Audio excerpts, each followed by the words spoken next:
ఆకాశమును నేల సముద్రమును కంపింపచేస్తా నేను నా మందిరముకై. భూమి ఆకాశమును నేల సముద్రమును కంపింపచేస్తా నేను నా మందిరముకై.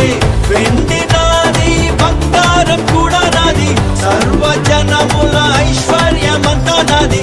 నేను మీకు తోడై ఉండగా దేవుని